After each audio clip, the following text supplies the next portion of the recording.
All right. So I'm excited because I always just enjoy starting that day off with Europe there. It's always fun to like see how these players kind of stack up against one another and who really thrives in these pressure situations. Yeah. It's just not, I think that what this does though is that it's going to make this weapon right here, the tactical AR, that much more valuable.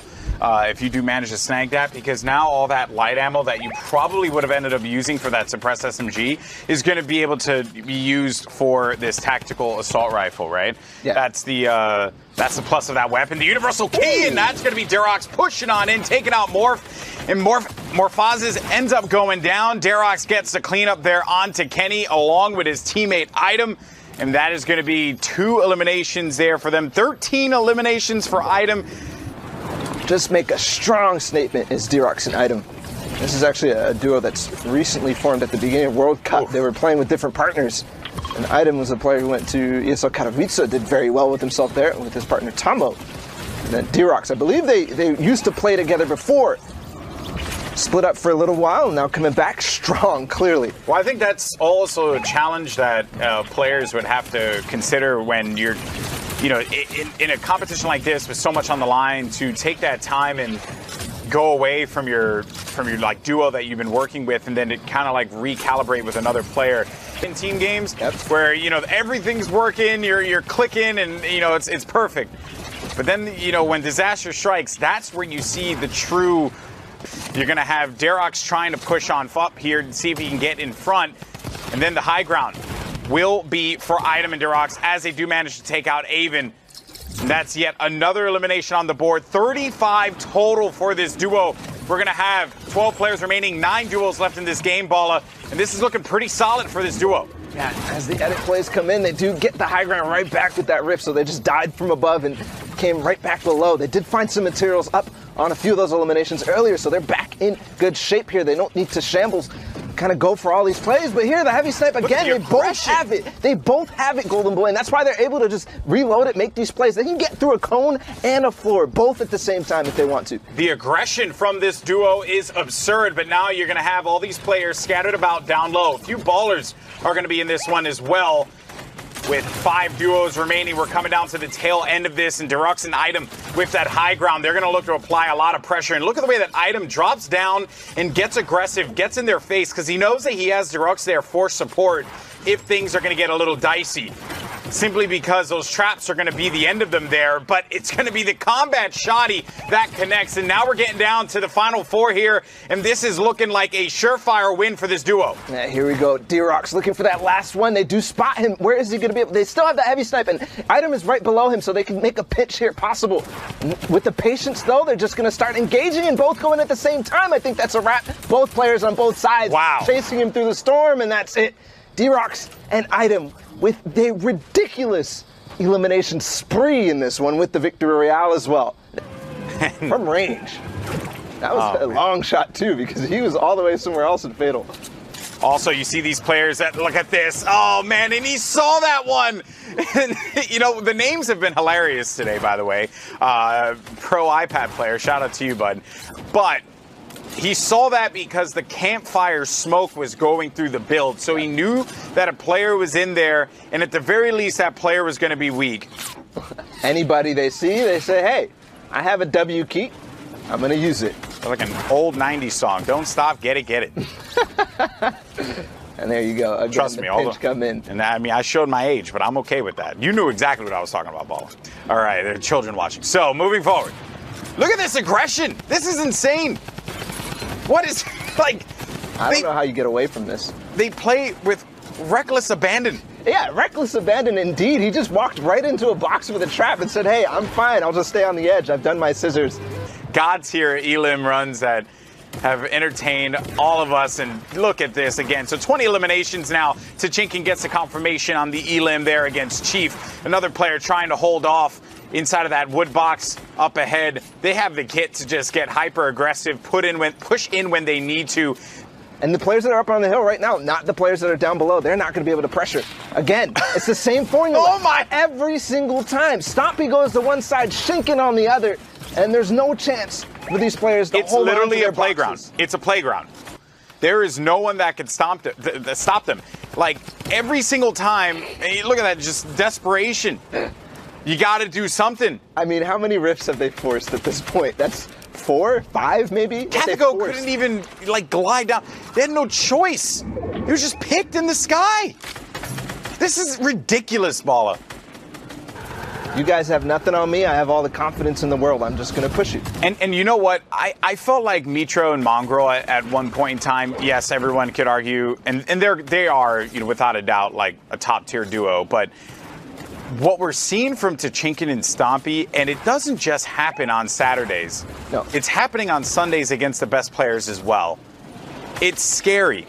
It's if you are a duo going to New York, you should be scared. No, they don't. And some people are even like questioning, are they even taking this serious at this point? These online open games, are they even trying? I mean, it looks like it, but to be fair, like, they do this every time without, like, it feels like it's just there's no thought or anything. And they split up, and it doesn't matter because they're going to be able to support one another. Stompy, he barely has any HP remaining. He's going to have what, like 112 effective HP, and then you're just going to have Butters, who knows that Butters is in just a world of hurt here. And there you go, the victory royale. That was just domination. It's going to be 2 eliminations for this duo, still in the top 15 of duos remaining. And using that launch pad there from high ground makes them be able to glide a lot longer without getting shot, because as you get high enough, you're not necessarily going to be close to everybody else. So that's a possibility why they opted for that rather than the vent. But pressure coming in on this box, you can always see every single time that Doma is pressuring one side, Marconix, even when they're pressuring the same wall, he's still taking the stairs. Doma's firing, Marconix replaces the stairs. That's the cue for Doma to stop firing. I'm going to just make the edit play and force this player. Tack trying to take advantage of that fast fire rate there. Kaizen is out of this. And now we're going to be with 11 duos remaining, so close to getting into that top 10. Player right in front of him, KCV, will not be long for this server. And then the Rift to Go drags everyone up to the top. The value that they got of that box, that tunnel where they went way ahead and then they shot from that box for at least a good 20 seconds. They got 2 eliminations out of it and a bunch of damage on the rest of the server. Now they're going to land on high ground. It's a fight against Maxim and the V. That's all you got. There's going to be someone, actually 2 players popped up. That's going to be Kaiusis who gets picked. And then Maxim finds another one onto Mistake. And that has to smart there, because Maxim just stumbled upon those players and was granted some more builds to keep this one going. Now we're going to be in the top 3 here. And Maxim just has a prayer here. But maybe that prayer is going to come in the form of Splodes, but Maxim gets chunked down. Doma's going to dive in. Victory royale for Marconix and Doma. Very well done. And it all comes back down to that. And duo's just a little higher, though. Yes. That's just silliness. It's ridiculous. Now, into this game, we're already in that top 15, so those placement points did come through. Ooh, Awful with the hunting rifle, almost getting that, but it's not usually a weapon that you see people carrying this late in the game, and they're actually going to be able to use the community launch pad too. Finding players on the side of zone, moving in just at the right time. Derox is getting tagged up as he was gliding down. Now going to have to be forced. Only 2 minis remaining, so you got to be a little, conservative with your minis here. You do not want to just use them out willy-nilly, but hopefully this player will have enough to be able to take from. What is going to happen? This is going to decide a lot right here, but it's all getting knocked down. Whew. Man, I tell you, in those moments, like the quick thinking, you got to pop that shadow bomb so that you're. Let's just go ahead and talk about what we're seeing over here. And Script is insane. What a series of eliminations there. Script popped the shadow bomb, kept himself going after losing the high ground because the high ground was destroyed, and then followed it up with another 2 eliminations in that CQC scenario. Very close, but very well done. Take a second to reload. Explode. Punish that player, knock him down, but he's going to be able to catch himself there. And then that's Razny. Script's partner from earlier that we saw. So it looks like Script is going to be on his own. Clutched up when getting split earlier. No, I don't see him on that overview at all.